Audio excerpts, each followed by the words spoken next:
Você sabe por que que a escala de pH vai de 0 a 14? Será que o consumo de um alimento ácido realmente é contraindicado a alguém que tenha problema gástrico? Ficou na dúvida?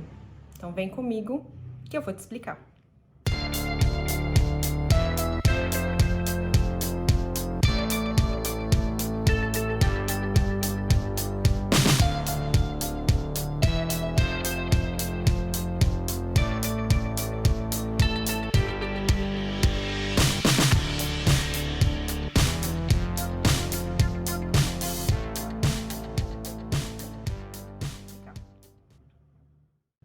Bom, então vamos lá, parte histórica. A escala de pH é uma escala que varia de 0 a 14, né? Lembrando aí do conteúdo do ensino médio, ensino regular. E o ponto 7 é o ponto de neutralidade. Abaixo de 7 nós temos substâncias ácidas, acima de 7 substâncias básicas. Quando eu falo substâncias, pensando aí do modo geral para caracterizar, tá? Eu posso usar para caracterizar algo sendo ácido ou algo sendo básico, por exemplo, um alimento, tá? Bom, então vamos lá. Então, por que que é de 0 a 14 e não de 10 a 30 ou de 0 a 10, né? Então, muitos experimentos estavam sendo feitos, né? Alguns muitos anos atrás, que analisavam ali a presença, né, de substâncias dissolvidas em água, meio aquoso.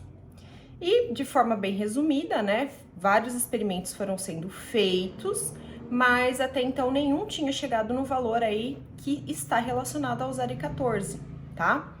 Então, quando que começou, né, realmente o conceito aí do 0 até o 14? Então, um cientista chamado... Gente, eu vou ter que colar porque eu não lembro o sobrenome dele, é um sobrenome... lembrei aqui, vi aqui. Hans Freudenthal. Ele fez, né, ele mediu, e também por conta dos cálculos, ele verificou que na molécula de água existe uma quantidade específica de íons hidrogênio, H+, e íons hidroxila, OH-. Na verdade, ele mediu a quantidade de íon H+, tá? Então, vamos lembrar um pouquinho como que é a molécula de água. Então, a molécula de água ela é formada por dois átomos de hidrogênio, que eu vou demonstrar aqui pelas canetas azuis, e um átomo de oxigênio, que eu vou mostrar aqui pela caneta preta, tá? Quando ele fez esse experimento, alguns outros já tinham feito, né? O que eles concluíram? Que pensando do ponto de vista iônico, como que a água separa, né? Como que ela se ioniza? Ela se ioniza em íons H+, e íon OH-, tá? Eu não tô falando aqui da formação de gás hidrogênio ou de gás oxigênio, tá? Eu tô fazendo a medição de espécies presentes na água, tá? Então, espécies carregadas, preciso lembrar que molécula de hidrogênio, de gás hidrogênio e gás oxigênio não são espécies carregadas, tá? Então, pensando aí em espécies carregadas, a possibilidade que eu tenho é só isso. Íon H+, que é o íon hidrogênio, e íon OH-, que é o íon hidroxila, né? Outros cientistas, como eu já comentei, tinham feito esses experimentos, só que eles tinham feito em temperaturas diferentes, né?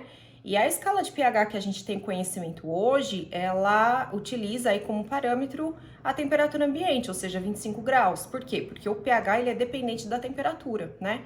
Então, para padronizar nessa temperatura ambiente aí de 25 graus, ficou estipulado que para cada 1 litro de água, quando eu faço a medição, eu vou encontrar um valor de 1 vezes 10 na menos 7 mol da espécie H+, e como a outra única espécie possível de estar presente é o OH-, eu tenho que ter na mesma quantidade, tá? Então, elas são equivalentes.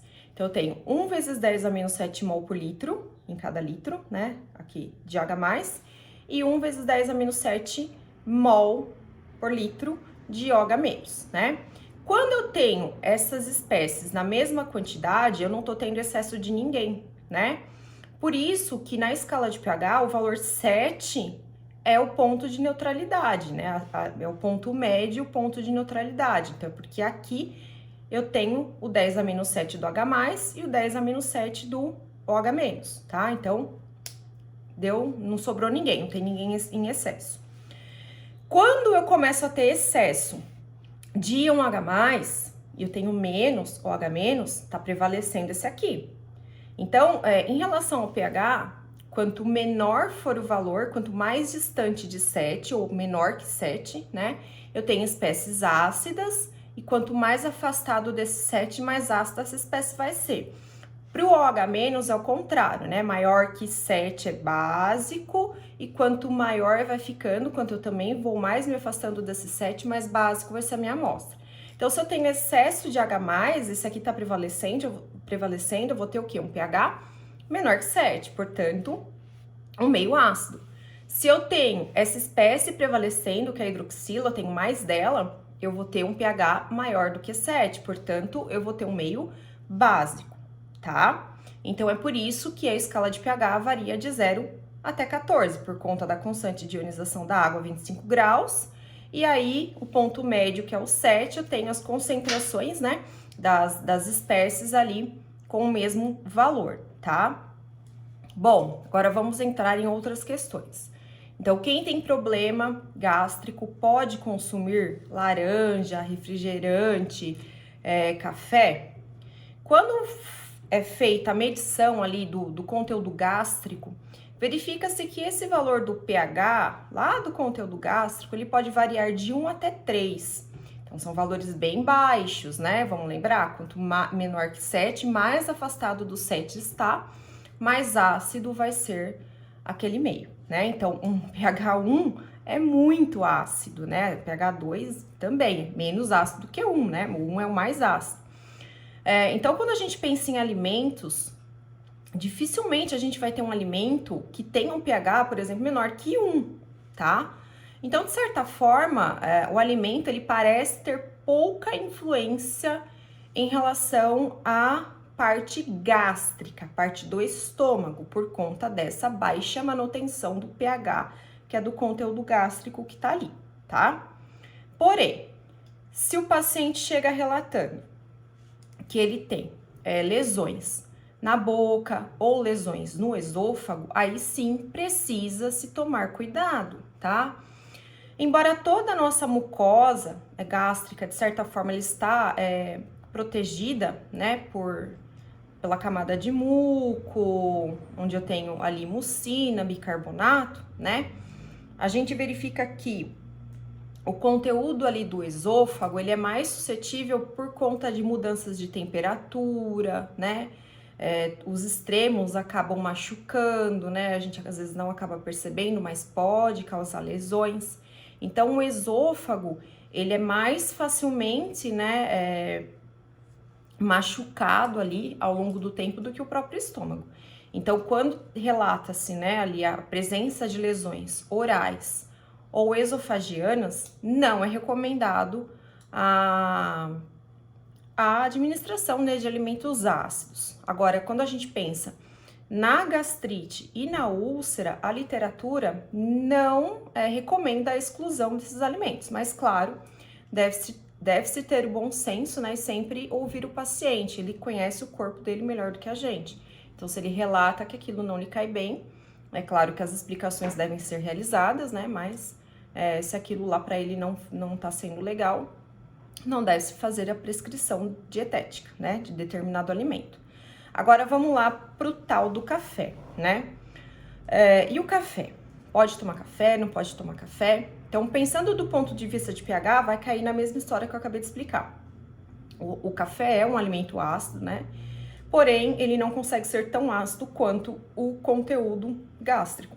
Entretanto, o café está relacionado a duas propriedades, que é o aumento da secreção gástrica e a diminuição da pressão do esfíncter esofagiano. Então, entre o esôfago e o estômago, nós temos um esfíncter, né, que é uma válvula, e que ela tem que ficar fechadinha. Quando eu tenho relaxamento, ou seja, diminuição da pressão, o que vai acontecer? O conteúdo gástrico presente no estômago, ele pode subir para o esôfago, e aí sim a pessoa pode ter aquele desconforto, aquela sensação de azia, né? Então, por conta disso, o café, ele não é recomendado, né? Mas mais por uma questão, de novo, do esôfago do que do próprio estômago, tá bom? Então, esse desconforto da azia que realmente pode acontecer, tá? Ficou em dúvida em relação ao limão? A história da água com limão e as alterações de pH que podem ou não acontecer no nosso corpo? Então, eu vou deixar um link aqui de uma aula que eu gravei algum tempo atrás, explicando tintim por tintim. Será que é verdade? Será que é mentira? Dá certo, tá? Que muita coisa, né, tá na moda e o importante é a gente saber a base científica que tá por trás disso, tá bom? Então, o conteúdo de hoje é esse. Espero que vocês tenham gostado e até o nosso próximo vídeo. Tchau, tchau!